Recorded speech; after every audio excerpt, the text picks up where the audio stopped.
So the art of masculinity for me is, how do I adapt my shoreline to the capacity that the feminine energy I love is asking for? How do I do that? Well, the only way I can change the geography of my shoreline is by doing a rite of passage that will actually change my shoreline forever.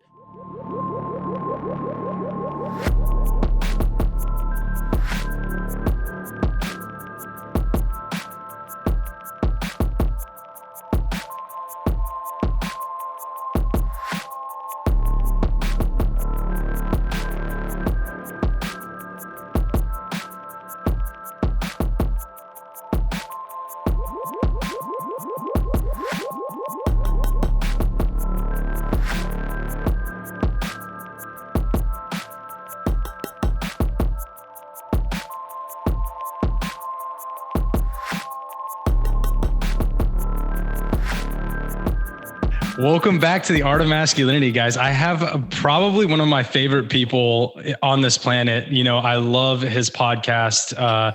We've had the opportunity to jam out on here before, but I had the honor of actually hanging out with Josh in Austin for a little bit, went on a beautiful hike, and just amazing to have you on, brother. Love having you on again, and just love the insight that you bring anywhere you go.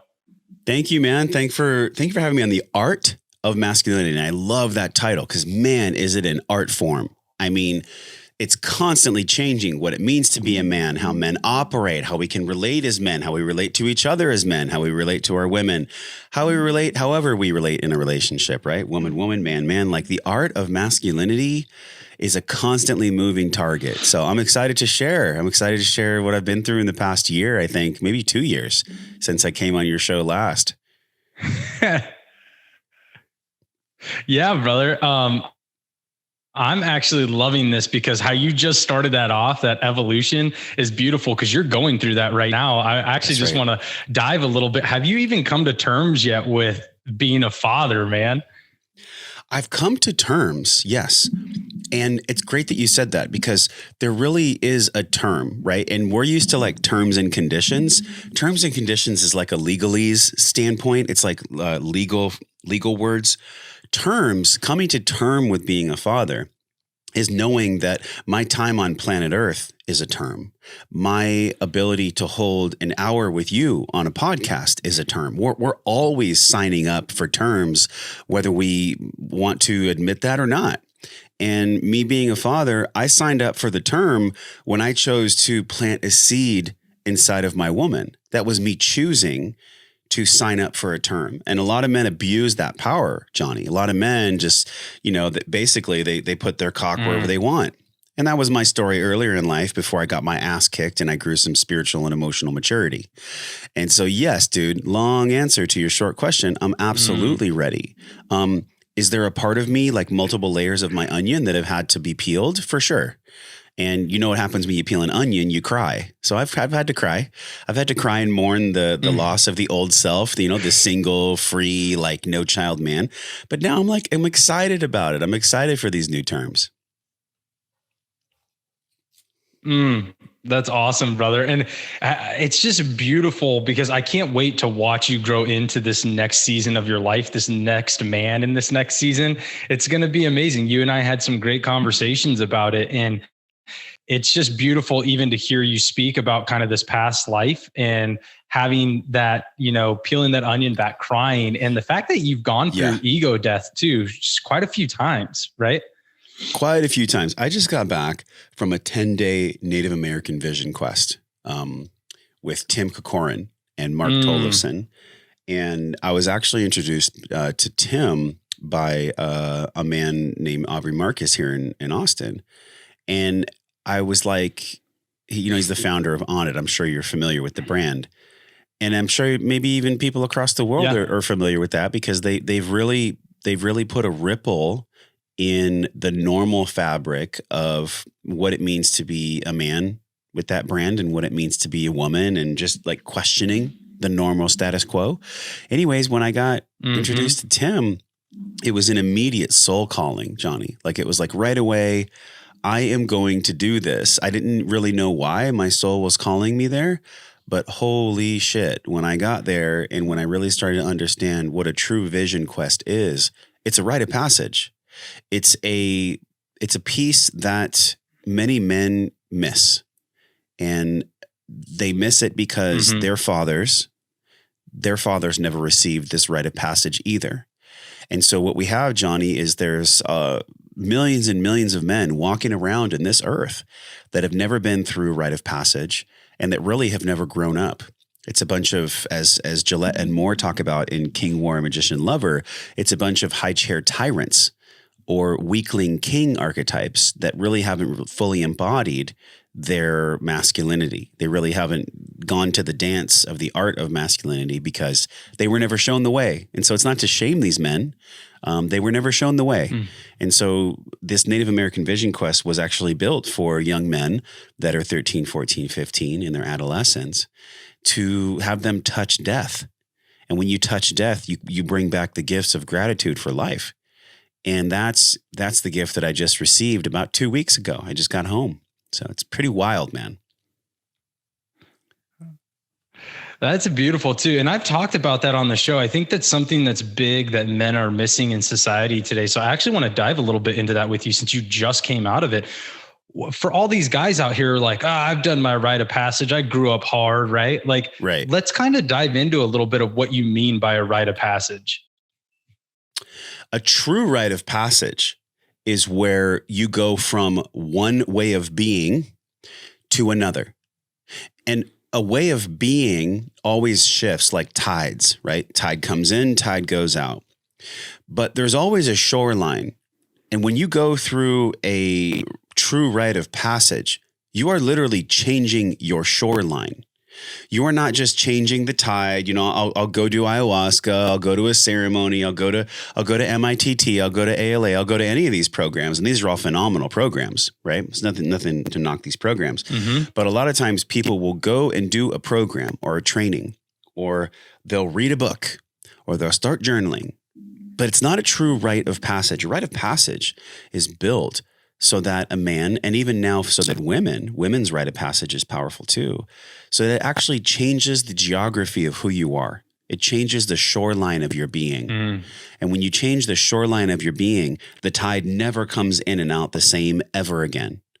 And the reason for that is because if you want to hold more spaciousness in your life, then you have to expand your shoreline, right? Water is feminine.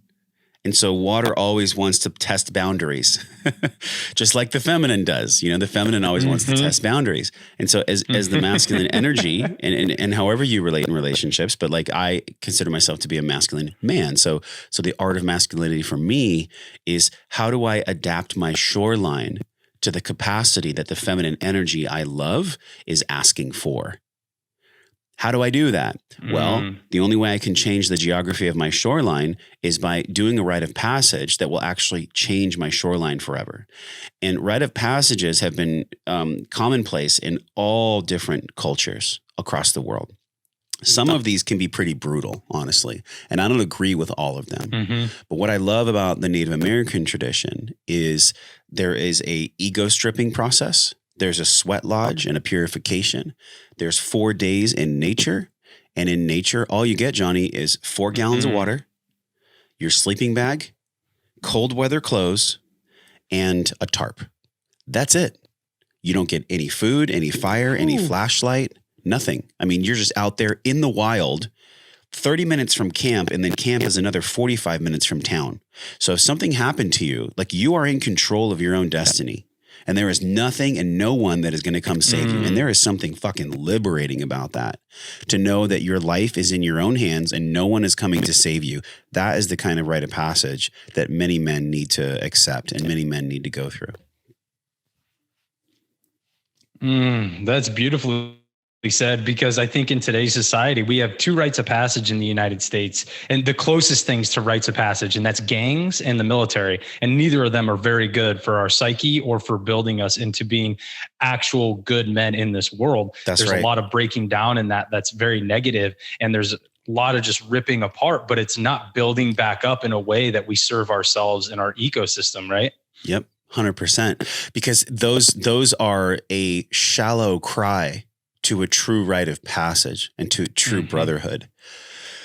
true brotherhood is something that is built on peace, because peace, and this is something that hit me in the heart when I was out there in the wilderness. It's great timing for us to do this. 2 weeks ago, I was literally in the forest, touching the edges of life, holding death with two hands, having conversations with Great Spirit, connecting with Mother Earth in a way that I had never done in my whole life since I was like 13 years old. And just really going back to honoring the mystery. These groups, these gangs, this violence, it's not honoring the mystery. It's not creating brotherhood from a place of peace. It's creating brotherhood from a place of war. And you cannot have true power from a place of violence and war. You can only have true power from a place of peace, because peace and the power that it yields can be trusted. We all know what it's like when we have a dogmatic boss or a dogmatic partner or just a dogmatic person that's barking at us and that's violent. Yeah, we might be forced to do what they say, but we don't respect them. We actually start to grow resentment for them. And in these groups of gangs and these groups that are the shallow cry of masculinity and of true brotherhood, true rite of passage, there is an infection in these gangs and in these violent groups of men. And the infection is resentment. And when you have resentment in brotherhood, it unravels the brotherhood, because you cannot lead from any other spaciousness than peace. Because again, in that dichotomy, peace and the power that comes from peace can be trusted, but force that comes from dogmatic views and power by authoritarianship breeds resentment. And that is really the infection that honestly the patriarchy, the old school patriarchy, has operated from for millennia. And that's what's being shifted now. Yeah. So there's something here I want to kind of expose, and I'd love to hear your perspective on, is when we talk about that, okay, guys are sitting here, we're hearing about peace and love. This is the balance between masculine and feminine today, that the evolution of man, if you will, right? But then they're like, well, what about this vigilance though? If I'm just in peace and love, am I exposed? Am I vulnerable? That's not really a man. What do we say to these guys? That's an awesome question, because exactly what you're talking about is the fluidity of the polarity of masculine and feminine. And that's the key. Notice how I said fluidity? It is impossible, and it is honestly foolish to think that evil doesn't exist. Okay? It's foolish. Yeah. Because in the world, there is high-low pressure. There is fear and love. There is chaos. There is order. There is dark and night. There is always opposing forces, because in the singularity of us, of God, because all is God, there is a dichotomy. There is duality within singularity. So it is extremely foolish for us as men to think that we just need to sit around a circle and cross our arms and wear a big purple gem and sing Kumbaya. That's not real. But what is real is to have, I guess really the term that's coming to me now is to have authoritative playfulness. Authoritative playfulness is what men need to cultivate, because if we can be authoritative and playful, that can be trusted. Authoritative means you take care of your body, you take care of your mental health. Maybe you learn how to use firearms properly. Maybe you learn how to protect yourself and your family. Maybe you learn how to grow food. Maybe you learn all kinds of skills that can protect from a place of peace and love against evil, because evil is real, just like love is real. And so evil is real because we are at the consciousness level where we are still carrying out the wishes of evil. And the wishes of evil come from greed, resentment, betrayal. They're all ego wounding. It's all these deep, bloody ego wounds that we are still uncovering from thousands of years of people being mistreated, and people, honestly, Johnny, trying to be led from dogmatism and trying to be led from these wounded groups and the patriarchy.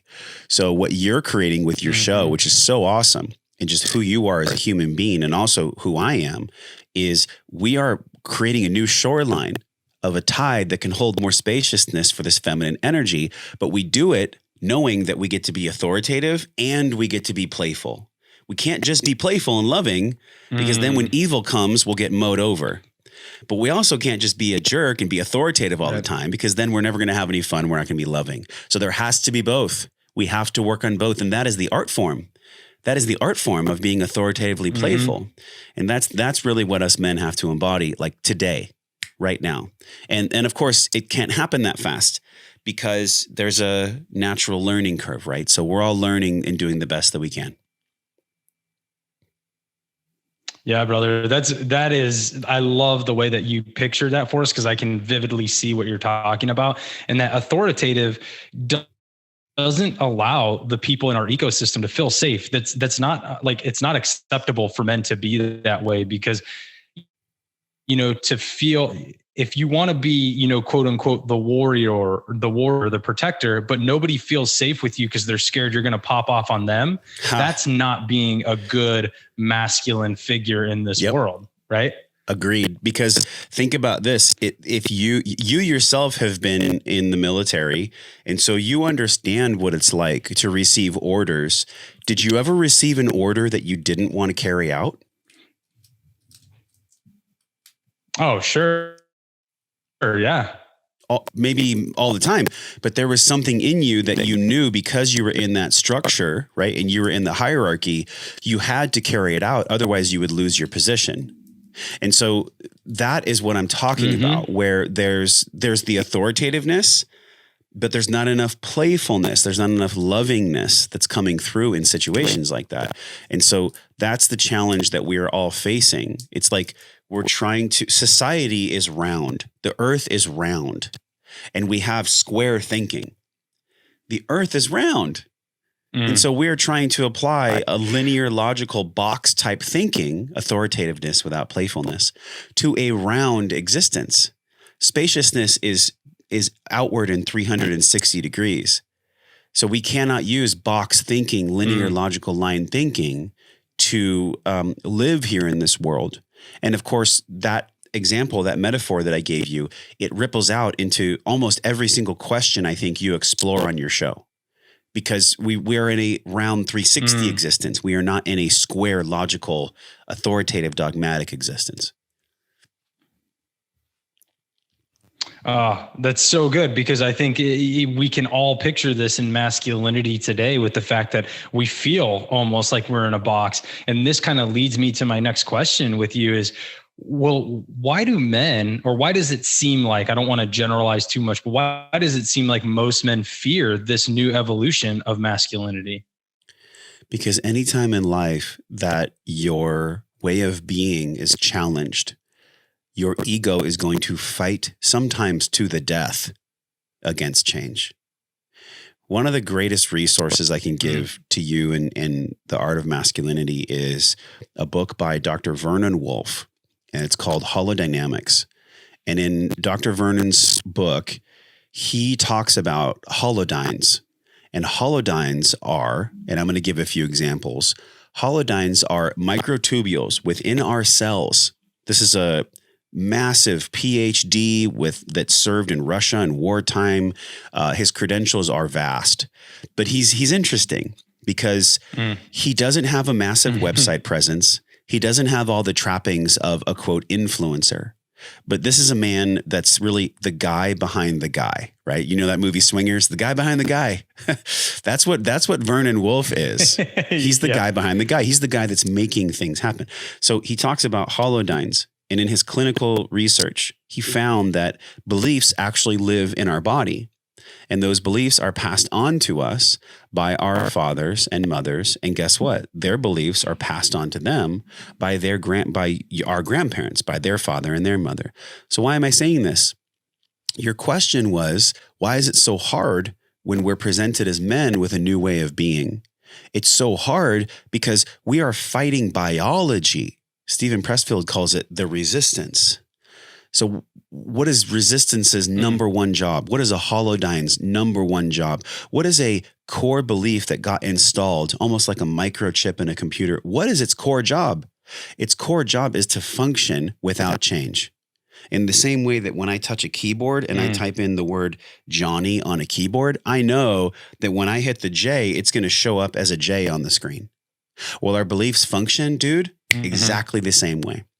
When I am presented with new information that goes against the construct of the programs that were installed in my mind that activate the holodynes and the beliefs and the way of being, there is going to be a system error, right? If there's going to be a 404 in my soul, it's going to flash up and it's going to say, error, this is not our way of being. What are you doing? Like, this is not real. So that is when your soul has to come in and override the programming. So your soul has to come in and see things from an observer perspective and look down and go, okay, I understand that this is a new way of being. I'm going to pause for a moment. I'm going to learn about the art of masculinity. I'm going to learn what it means to truly be a man right now. The reason that all of our computers get updated every day, the reason that Zoom gets updated almost every day is because the world is always changing. Technology is always changing. Humanity is always changing. Human evolution is always changing. We must meet the demands of the modern world in the current moment, dude. Because if we do not, our programs will actually pull us away from evolution. And guess what word is in evolution? There's love there. The word love is found in evolution. So love is always calling us forward if we are willing to change the programs and update our programs and really let go of the holodynes and the belief systems that are holding us back. Now, this is not an intellectual thing. I know I'm using words and we're speaking to people's minds through their ears connected to their hearts. But what I'm talking about is a spiritual and emotional shift that can only be done through rites of passage, through direct spiritual work, through emotional intelligence work. This is not heady. This is heart. So that's what men need to do right now. And that's what's going to make the old ways of being die so that the new ways of being can live. So good, man. This is where I think, how do we break down the obstinance that men have to say, well, I'm fine the way I am, or to accept like, okay, I do need to get in touch with love and spirit. That's a deep question. I know. It really comes. It's good, man. It really comes to a decision point. So Malcolm Gladwell, in his work, he has a book and he talks about the tipping point. And the tipping point comes when all of us have experienced a way of being that is creating pain. We change through pleasure and pain. It's an axis. And the reason that dark comes really strong right before light is because every day we're in a tipping point. We're in a tipping point fucking every single day. Every single day.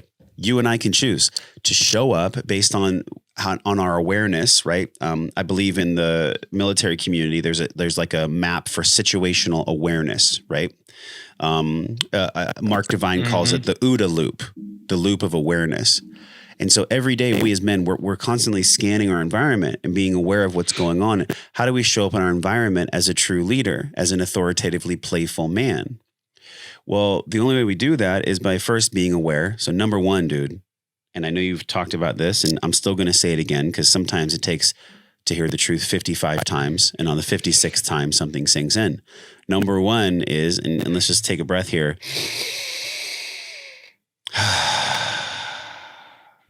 First, you have to choose that you want to be aware. That is the first step. Choose that you want to be aware of what's actually going on in reality, not the reality that's subjective, but the objective reality from you looking 30,000 feet. What's really happening? Then after that, what is your decision-making faculty about how you're going to adapt and serve in that awareness, in that observation? So how are you going to adapt? How are you going to serve from a place of love, being an authoritatively playful man? How are you going to do that? That's the work. So those three things is how you do it. Now, obviously, there's many, many tools that need to be unpacked. Once you've made the decision, you have the situational awareness, and you're there. One of my favorite tools is breath work. I love breath work because it cuts away all the chatter. The monkey mind is really the default mode network. The default mode network is programmed from trauma. Ages 0 through 7 is where we all take it on. Many people that are in wartime, they also experience PTSD from mortar shells going off and just from, doing the ultimate sacrifice, which is going to war. I mean, I can't even imagine so much reverence and respect for people that do that. Yet when we're in life sometimes can be asking for peace and asking for playfulness. But to the degree we're programmed and we're not aware of our awareness, right? We're not observing what's going on.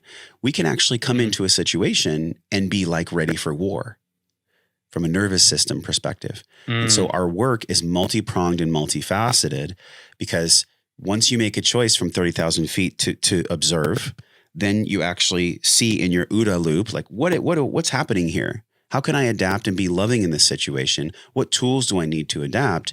Then you actually have to go execute, right? You have to what I call, you have to gather, you have to apply, and then you have to embody. And these are the three phases of intelligence that we talk about with Wellness Force. Is like, I need to gather, because as a man, I have to gather, I have to hunt, I have to apply, I have to do the breath work, I have to have the hard conversations, I have to practice my breath work.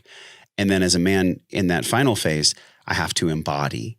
Because a man that embodies virtues and a man that truly from his heart is speaking something that he believes and he's being what he's speaking, well, then he's embodied. And then that kind of peace can be trusted. And when you're trusted with your peace, because you're being honest with yourself at your current level of development, then really no one and no thing can get in your way. And that's how you can really be an embodied man here in the world. I unpacked an incredibly challenging concept, but that's really, it is simple, but just because it's simple, like, does not mean it's easy, right? No way.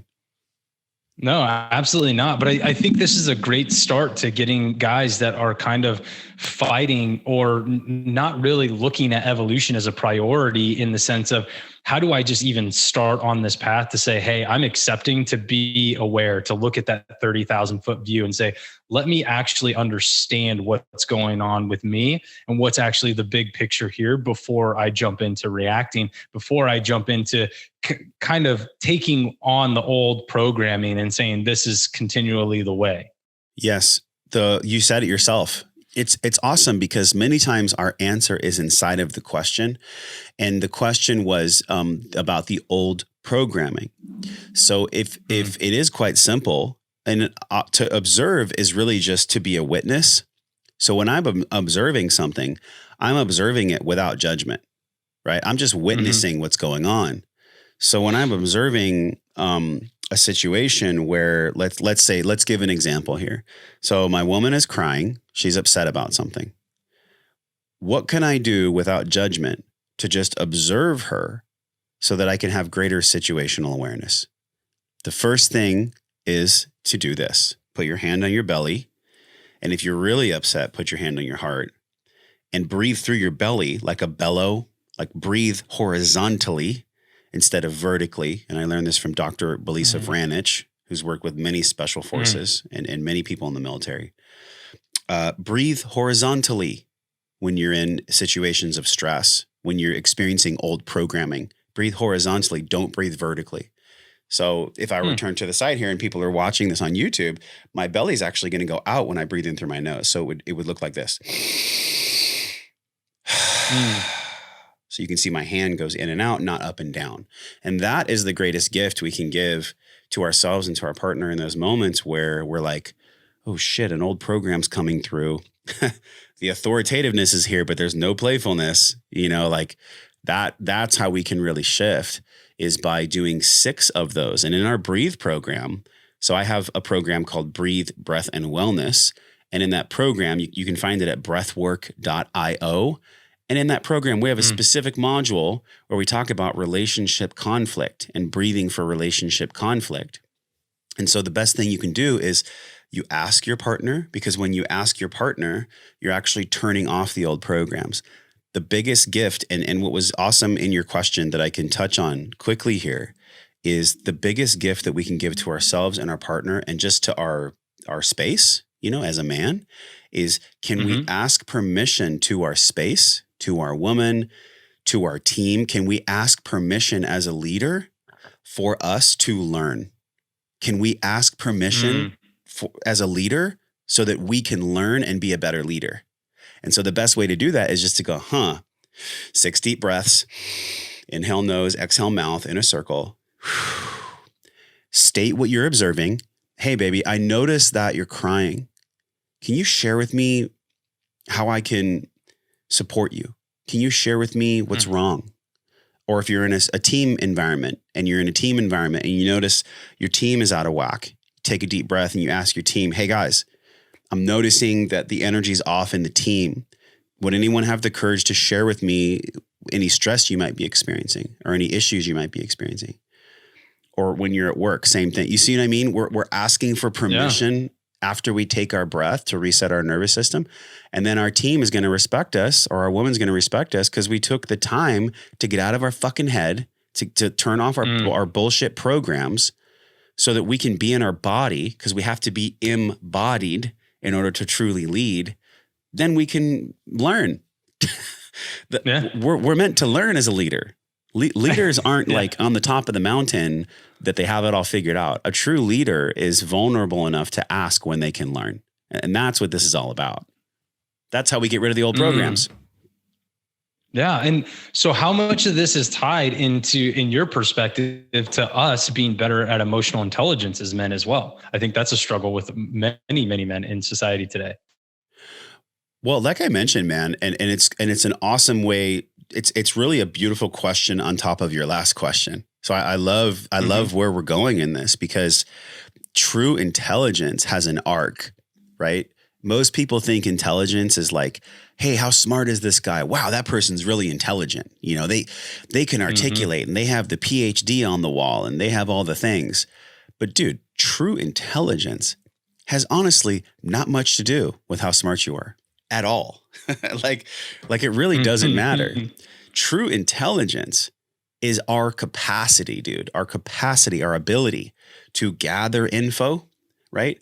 Read all the books and then apply, do the journaling, do the breath work, have the conversations, apply, and then have the courage to embody. And the only way we can embody on this arc of intelligence, which is essentially what I'm describing, you know, you asked, how do we get more emotional intelligence? Well, in order for us to embody greater emotional intelligence, we have to live the arc of intelligence, gather, apply, embody.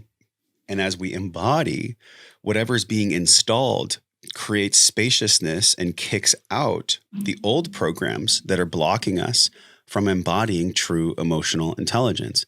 I know I'm taking a really complex thing and making it simple, but that actually is one of the facets of being intelligent, is being able to take radically complex things and use honest, real conversational language in order to describe them.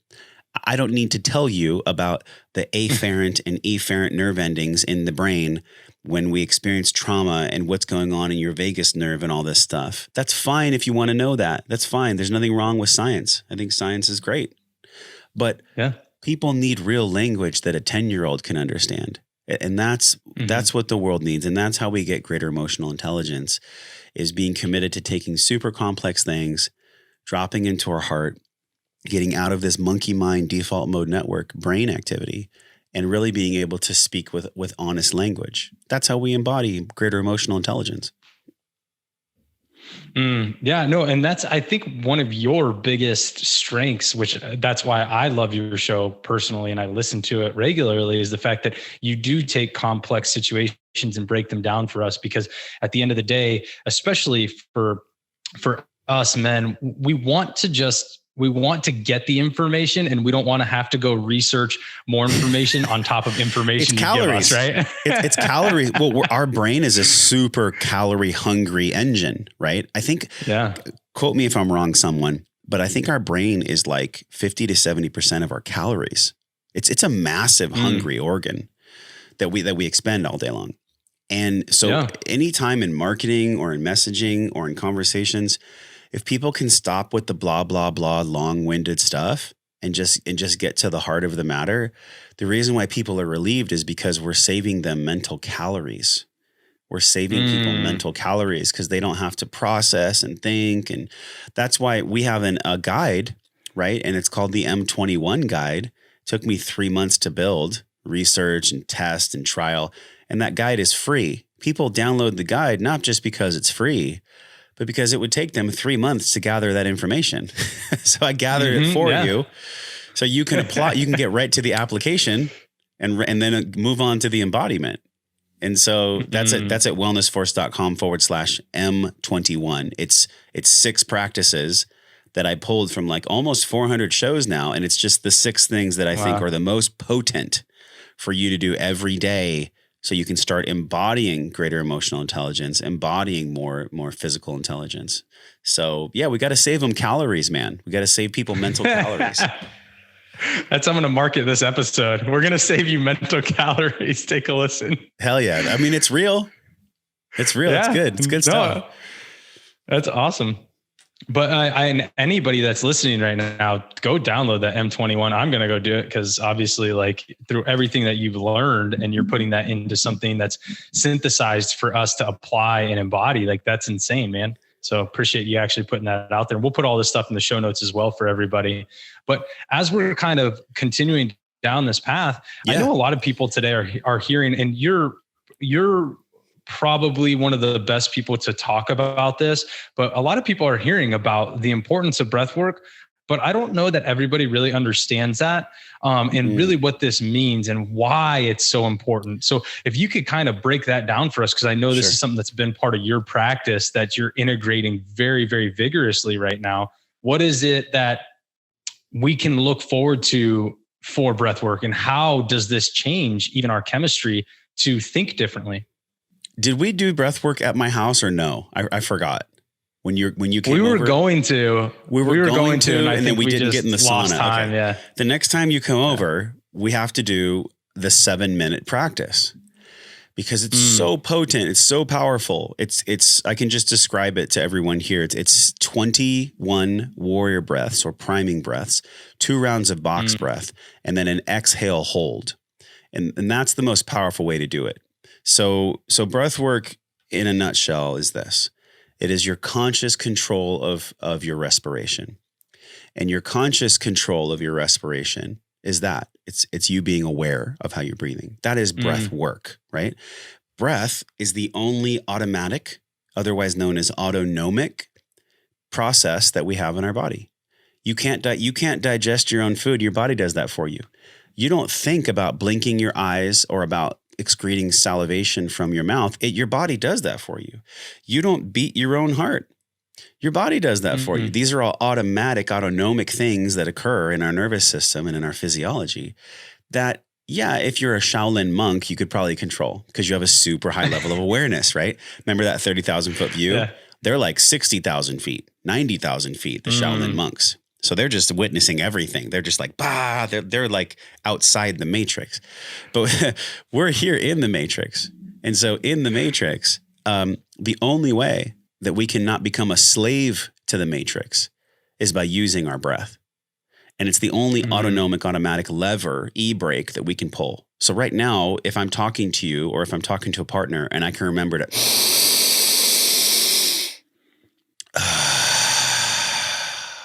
and I can really pull in through my nose.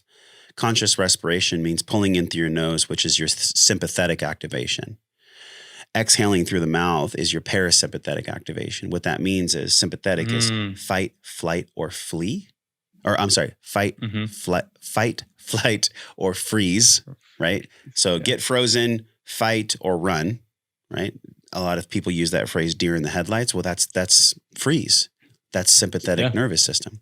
On the other half, through our breath, when I exhale, it's parasympathetic. Parasympathetic is your ability to rest and digest and to be calm and to be playful, right?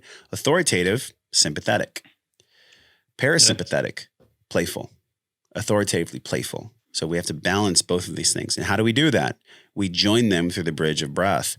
And when we use breath consciously, that allows us to not be a victim to the matrix. That's essentially a very short definition of breath work. Yeah, but that gives us such a great picture of what we're trying to gain through breath work, that it helps us even at just the base level, again, helps us to understand, well, why am I going to implement this into my life and how is it going to help me? because we don't want to be stuck in that sympathetic nervous system all the time, right? Like that's just Yeah. so detrimental to us physically and mentally. Yes, it's what drives disease. It's what drives divorce.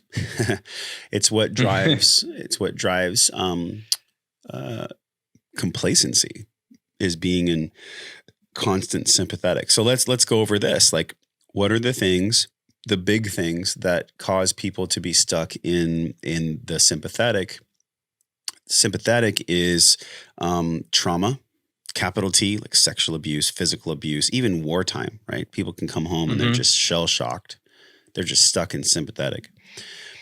The ways that we get out of sympathetic are vast, right? Hugging and oxytocin, being in nature, exercise, conscious relation. But what are we all doing here? In all of these things, the one determining factor, the one through line in all modalities of removing oneself from the sympathetic, there is always the pulse of the breath. No matter what tool you're using to get out of sympathetic, you are always using the breath, whether you're using it or whether spirit is using it for you. So that's the key in the through line in all these things. And it's so simple. Like, I was reflecting the other day, I'm like, damn, I teach people how to breathe properly and how to open their hearts. Like, that's like all that I do. I just take all these situations and I'm like, are you breathing? Are you loving? Are you being responsive? I guess that's the third thing. Are you being response able, right? Are you breathing? Are you loving? Are you being response able? Those are the three things that we do for Wellness Force. That's all we do. And of course, the arc of intelligence is part of that. And the gather, apply, embody model that I built is part of that.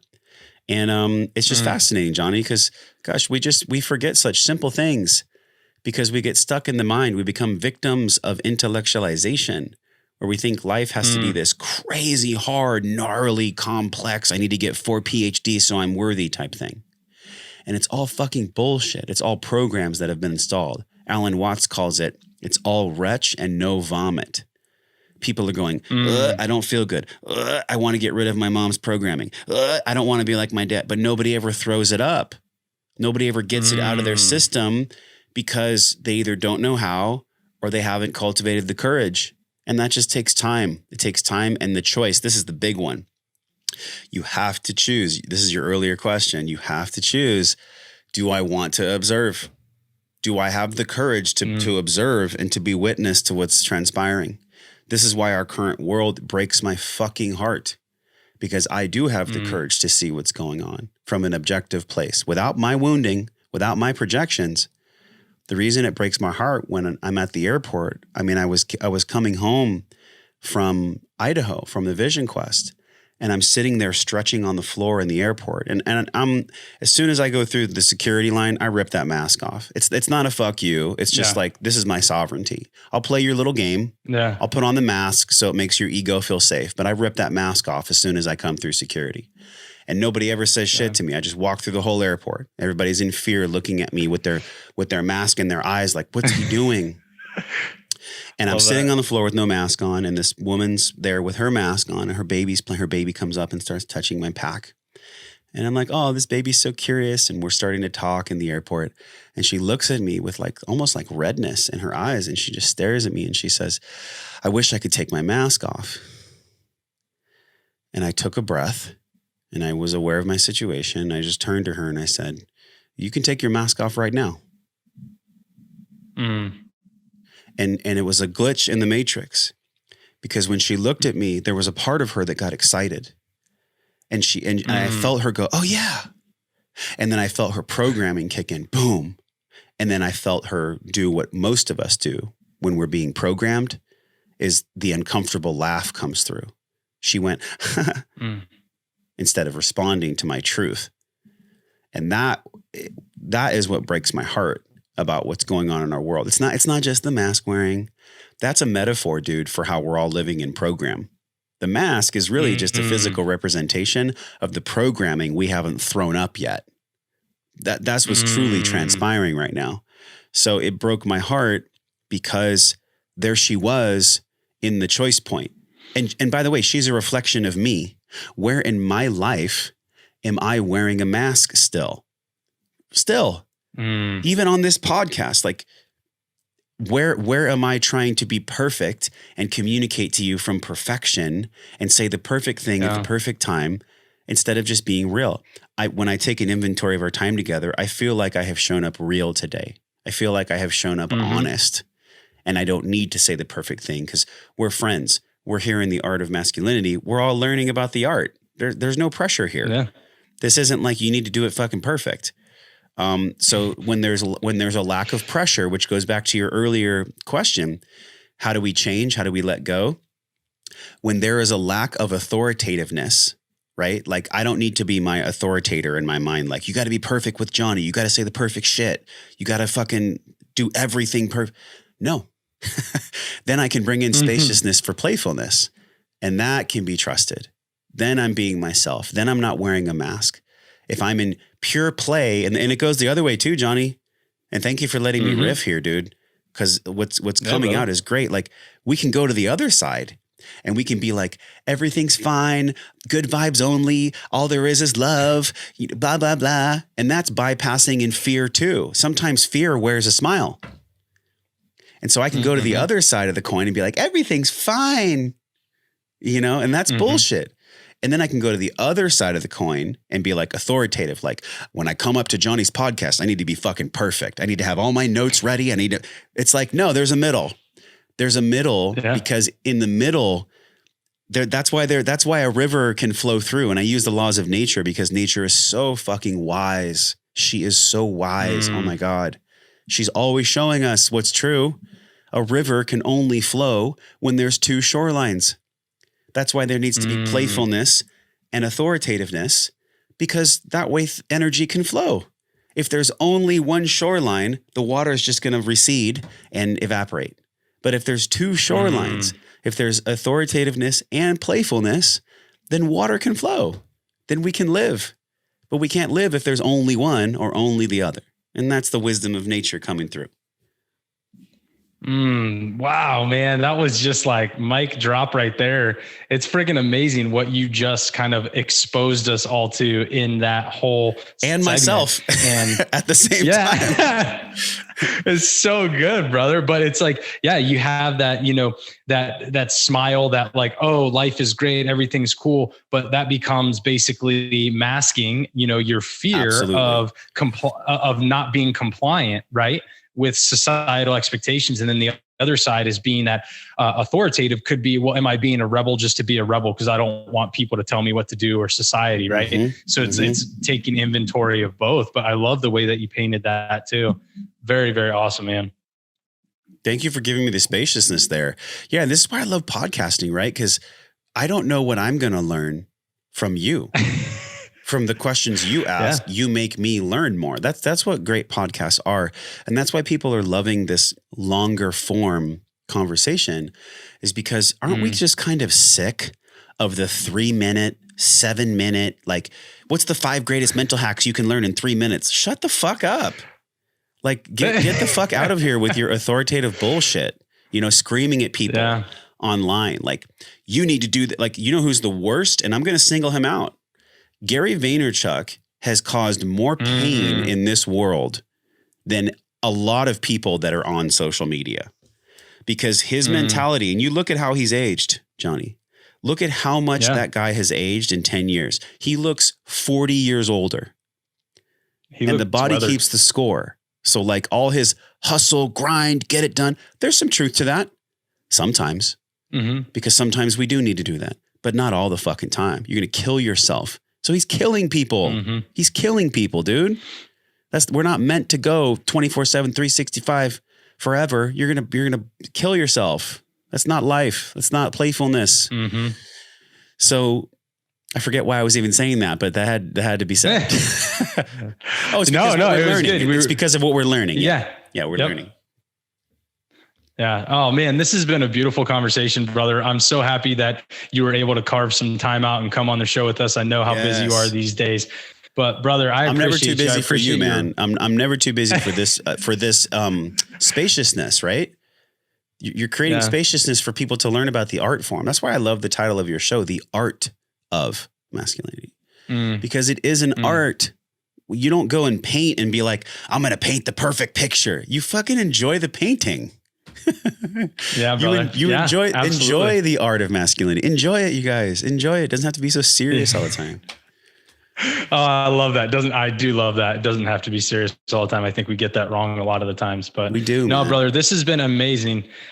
Before I let you go, man, can you just tell everybody, we'll get all this in the show notes, but just let everybody know what you got going on right now and how we can support and love on you and your mission, brother. Well, if anyone is watching and they got a lot out of the breathwork section, just go to breathwork.io. I want to give the Art of Masculinity half off the program. I want to make it like really approachable for you. So just enter the code podcast50. So breathwork.io, enter the code podcast50. The program's already super affordable. But you can get half off podcast50. Thank you for having me on. Thank you to anyone that wants to walk this journey of breath. And by the way, in that program, it's 3 weeks long, right? Week 1, guess what we do? We gather. Week 2, guess what we do? We apply. And then week 3, you actually embody it. You can learn, and I promise you guys this, in 3 weeks, you will learn how to embody your conscious control of your breath so that you can be a better lover, be a better husband, be a better father, be a better human being, so that you will actually embody the knowingness and the awareness of how to breathe, when to breathe, how it works in situations. Like that's what you get in 3 weeks. And it took me almost 4 years to come to this decision point of me going to like Thailand and Costa Rica and Sedona and all these places to learn from all these masters to bring it into like a little tight 3-week learning curve. So that's my gift to you and to your audience. And then the podcast is the Wellness Force podcast. So just Google that or search that on iTunes, Wellness Force. Yeah. Everybody jump on board with whatever Josh is doing. I'm a huge, huge supporter of Josh. And seriously, just even before you and I became friends, man, you've been a guiding light even for me with your podcast, the way that you approach this world, the way that you approach people. Just absolutely beautiful, brother. So love what you're doing. Everybody jump on board. If you're not already with Wellness Force, jump on board with what Josh is putting out there and offering. And brother, love you, man. Thank you for showing up. I'm so excited for you and Carrie with the baby coming pretty soon. So looking forward to it, man. Thank you for having me. And I just want to acknowledge you as like a very curious learning leader. You're so curious, and your questions are all about learning. And so that's why your people are with you, is because you have the humility and the vulnerability to ask, hey, how can I learn more? You know, not everybody's like that. Some people come on a show and it's all ego, right? I'm not going to name who they are. You guys know, but the way that you run your ship, man, it's an honor. So thank you for having me. Well, thank you, brother. I appreciate you. And to everybody listening, as always, remember to drop the ego and stay humble. Until next time, guys.